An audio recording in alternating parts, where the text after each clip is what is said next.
Nagtatanda na, sana ay di tayong magtago.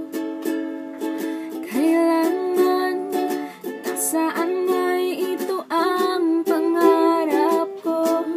Akong hamok ka, kaya ako'y hanggang nagkakapin.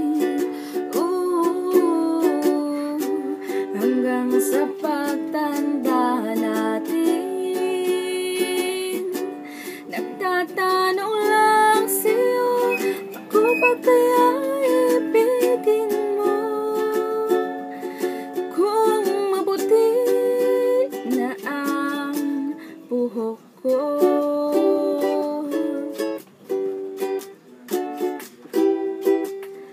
Pagdating ng araw, ang iyong buhok ay puputi na rin. Sabay tayo